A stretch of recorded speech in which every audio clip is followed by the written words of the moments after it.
Good evening, everyone. Is the state ready to proceed? Yes, Your Honor. Is the defendant ready to proceed? Yes, Your Honor. Sorry, it took me a little bit longer than anticipated, but there was a lot of information to consider. Let me just start by saying that as multiple people have observed, this is a particularly difficult case because there's really nothing that the court can do that's capable of fixing the harm that has been caused to the victims in this case. So that being said, I've got to start with the law. I'm bound by the law, and the law gives me a guideline for how to analyze an appropriate sentence in this case. So I want to start with the Camacho case. It's really the first thing I need to address is whether or not the court's going to depart from the minimum in this case, which is 222 months or approximately 18 and a half years in the Florida State Prison as a minimum. The Camacho case, as Mr. Fitzgibbons pointed out and argued, lays out really a three-factor test. Is there a valid legal basis for departure? Is there competent substantial evidence that the facts support an application? Or do the facts apply to the departure basis that is being asserted? To both of those questions, I answer those yes. There is a valid legal basis for departure, and there is competent substantial evidence that would support a departure. And really, I'd find that as to all of the departure bases argued, with the exception of the disparity argument. I'll just comment on that one for a moment. The defendant has argued that an available basis for departure is the disparity between the guidelines and the sentence that Mr. Barano got. I don't agree with that. I agree that disparity could potentially be an available legal basis for departure. But in this case, I don't think it applies because I do think that there are important substantive differences between the facts as applied to Mr. Barano and the facts as applied to Mr. Herren. The state's put those on the record. I won't elaborate on it too much other than to say I think that the difference, the age of majority for Mr. Herren is one of those. But mostly I just think that the facts are different as between those two defendants. And so I don't believe that the facts in this case support that as a departure basis because I believe that a disparity in sentence between Mr. Barano and Mr. Herren is appropriate in this case. That brings me to the third question of essentially the third factor under the Camacho cases, should the trial court depart? And the court in this case is going to decline to depart. So I'm answering that question in the negative.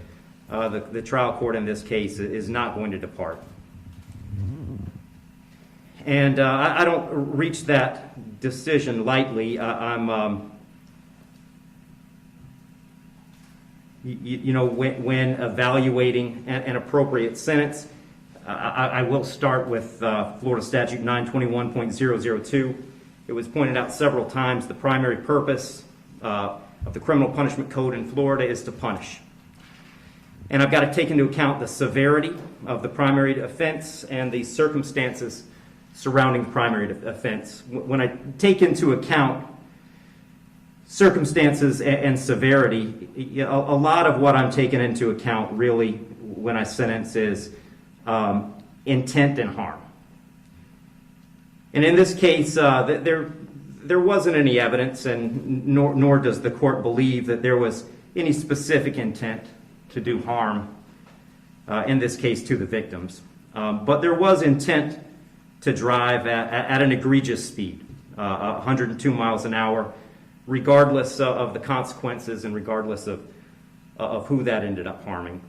And then the second part of that, the second component, is the harm caused. And in this case, it's just impossible to have greater harm than the harm that occurred in this case, which was the loss of a mother, loss of a baby, and really the loss of a family as it existed when this occurred.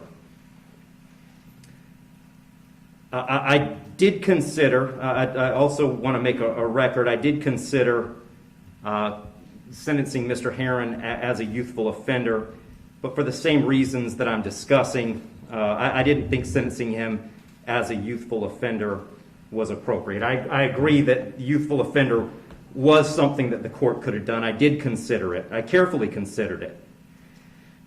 But the court just found that due to the serious nature of these offenses, the extreme nature of the conduct, and again, the level of harm, that a youthful offender sentence was not appropriate.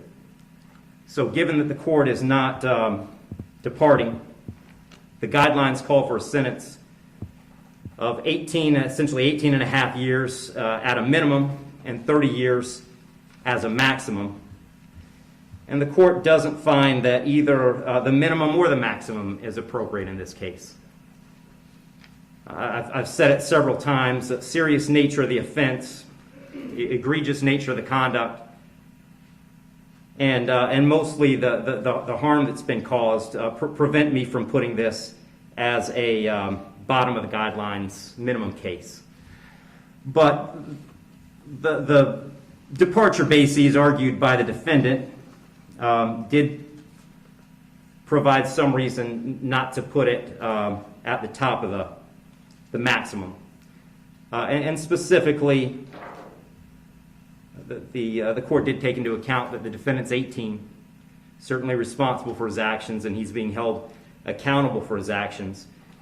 But the age of 18, the court finds, is a mitigating factor and shouldn't put this at a maximum. Also, the complete lack of prior criminal history is something that the court considered as preventing this from being at the top. So having said all that, the court is going really toward the middle between the minimum under the guidelines and the maximum punishment permitted under Florida state law.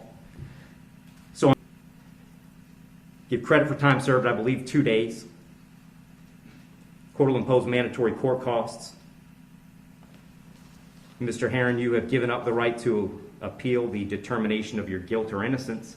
You do have 30 days to appeal the sentence of the court. And I'll direct the bailiffs to take Mr. Herren into custody.